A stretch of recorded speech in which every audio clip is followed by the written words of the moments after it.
జగిత్యాల జిల్లా ధర్మపురి మండలంలోని తుమ్మెనాల గ్రామ పంచాయతీలో నూతనంగా ఎన్నికైన సర్పంచ్, ఉప సర్పంచ్ మరియు వార్డు సభ్యులు ఈ రోజు 22/12/2025 సోమవారం రోజున ప్రమాణ స్వీకారం చేయడం జరిగింది. ఈ సందర్భంగా నూతనంగా ఎన్నికైన సర్పంచ్ తౌటు జగదీష్ మాట్లాడుతూ, నా మీద నమ్మకంతో ఓట్లు వేసి గెలిపించిన గ్రామ ప్రజలకు కృతజ్ఞతలు తెలుపుతూ గ్రామ అభివృద్ధి కొరకు నిరంతరం కృషి చేస్తానని, ఎల్లవేళలా ప్రజలకు అందుబాటులో ఉంటూ వారి సమస్యలను పరిష్కరిస్తామని హామీ ఇచ్చారు.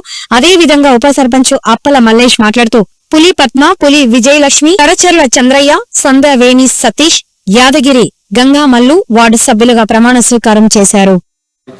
జనాలు ఓట్లేయడం ద్వారా ఈ పదవికి వచ్చినందుకు ఖచ్చితంగా ఊరు అభివృద్ధికి మహిళలకు కావచ్చు, రైతులకు కావచ్చు, విద్యార్థులకు కావచ్చు ఏ పనైనా ఎప్పుడు ఎల్లవేళలా అందుబాటులో వండుకుంటూ గ్రామ పంచాయతీ పనులలో ఏ ప్రభుత్వం ఉన్నా ఊరి అభివృద్ధి కోసం ఖచ్చితంగా కష్టపడి నిధులు తీసుకొచ్చి ఊరి అభివృద్ధి కోసము అందరం, నేను ఉప సర్పంచ్ మరియు వార్డు సభ్యులు అందరితో కలిసికట్టుగా పనిచేసుకుంటూ నమస్కారం నమస్కారం.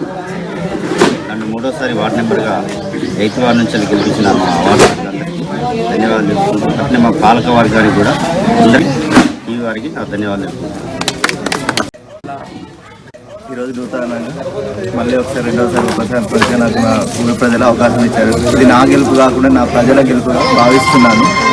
అదేవిధంగా ఎవరికి ఏ సమస్య వచ్చినా కానీ రాత్రనక పగలనక ఖచ్చితంగా నా వంతు నేను సాయం చేస్తానని చెప్తున్నాను. అలాగే ఊరు అభివృద్ధిలో కూడా పాలు పంచుకుంటూ అందరినీ కలుపుకొని భేదాభిప్రాయాలు లేకుండా ముందుకు వెళ్తామని మరొకసారి నా తుమ్మెనాల గ్రామ ప్రజలకు హృదయపూర్వక కృతజ్ఞత తెలియజేస్తున్నాను.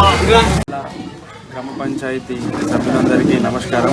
అట్లనే మా సర్పంచ్ సాబ్ గారు జగదీష్ అన్న గారికి మరియు ఉప సర్పంచ్ సార్ మల్లేష్ అన్న గారికి ధన్యవాదాలు.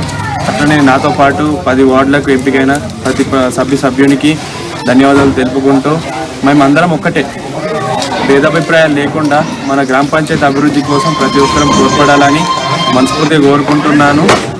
దాంట్లో ప్రతి ఒక్కరం బాధ్యులం కావాలని అందరికీ పేరు పేరున కోరుకుంటూ సెలవు తీర్చుకుంటున్నాను. అట్లనే ఈ మెట్రో ఉదయం టీవీ వారికి, ఛానల్ వారికి హృదయపూర్వక ధన్యవాదాలు తెలుపుకుంటున్నాను.